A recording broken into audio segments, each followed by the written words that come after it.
All throughout the Ozarks, there are remarkable stories being told. Some are campfire tales, telling of supernatural lights and images. Some are whispers shared between theatergoers regarding paranormal sightings. So are these tall tales, or do they carry merit? Get ready to dive into the lore of the land.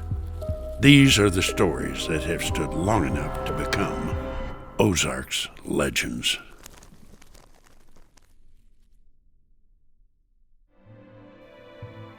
The Landers Theater is a cornerstone for not only the art culture of Springfield, but for the entire city itself. It was downtown Springfield before there was a downtown Springfield, inviting travelers, performers, and nearby businesses since its inception. The history is fascinating, but what is currently happening inside the doors of the theater is no less impressive. Famous for all the right reasons and mystifying for others, the legendary Landers Theater is a gateway for many things.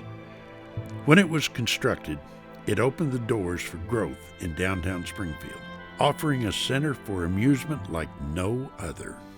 Presently, it acts as a gateway not only to the worlds created on the stage, but to the early 1900s, when the theater was first springing to life.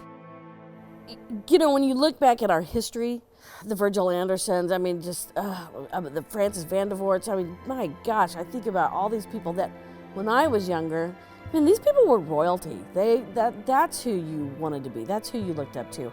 They had the Fanny Bryces and that kind of stuff, the people that came through here and have walked on these boards and been a part of it. That's amazing. The year was 1891, the very early days of Springfield. The impressive Baldwin Theater was erected downtown and was an encouraging mark of a growing city. It ignited a culture of art in Springfield that lingers to this day.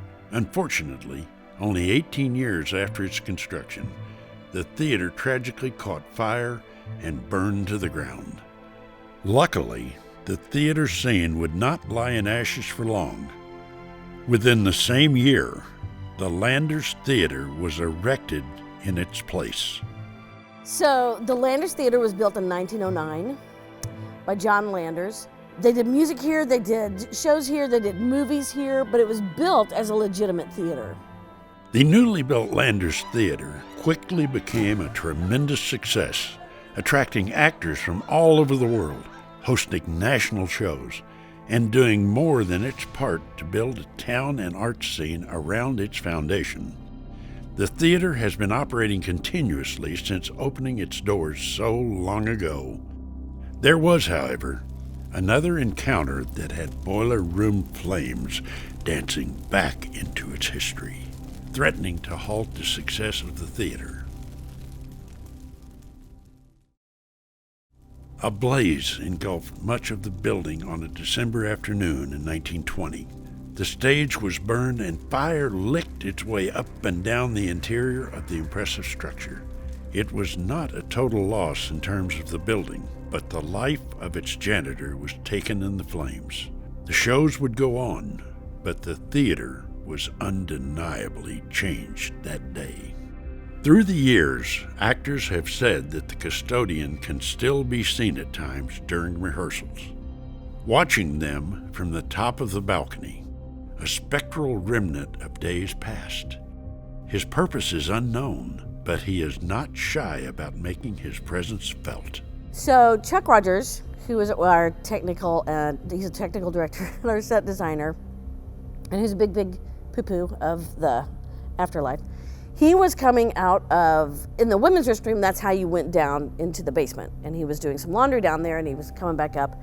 And right back here, house right, he saw a guy standing there, and it was late at night. And so he said, "Excuse me, sir, can I help you?" And the guy turned and looked at him and then turned and was looking down here at the stage. So Chuck started walking over to him. And the guy starts walking down the thing, and when Chuck got over to here, guy's gone. Poof. Let's skip ahead to 1970. When the Springfield Little Theater Organization bought the Landers Theater and injected new life into the building. The Springfield Little Theater has been successfully maintaining and using the theater since, and the two have been synonymous. To safeguard the artistic culture that began over a century ago is no small feat, and the prominent, booming scene lives on today thanks to this organization. This is a historic, beautiful theater. I mean, listen to that. I mean, you can't build theaters like this. If people could afford to do it, they'd do it, but they don't. Springfield Little Theater has done impressive work in retaining the ambiance of this historic building.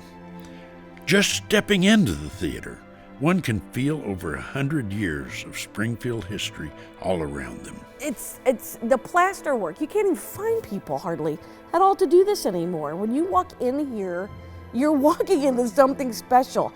That's one of the things I love about this place is when some of the old troopers or people that haven't been here in a while, and they walk in and they smell it and they go, God, it smells exactly like it always did. It's like Grandma's house, you know? You just come in and no one's quite sure what that smell is, but that's okay. It's very distinct and you'll never find it anywhere else. And I love that. The Landers is currently celebrating its 110th anniversary in style, as the Springfield Little Theater is mixing classic theater productions with new shows on the historic stage. Providing a town this size with live theater performance is a difficult task, but the Springfield Little Theater organization is relentless in finding a way to keep the theater alive. Springfield is very odd in the fact that it has a theater of this caliber, a symphony, a ballet, and an opera. That's not normal for a city this size. It's just not. And it helps bring people in. It helps them realize that there's a vibrant arts community. You've got the Gilloys, you've got all this stuff happening, and it's imperative to keep this healthy and alive for the continued growth of this area. There is certainly much more happening than meets the eye within the doors of this pillar of downtown Springfield in the Ozarks. Whether it is spirits from another era or old theater tricks, the Landers has lived many lives and been a host to many more. One thing is certain, where there's smoke, there's fire, and where there's history, there's legend.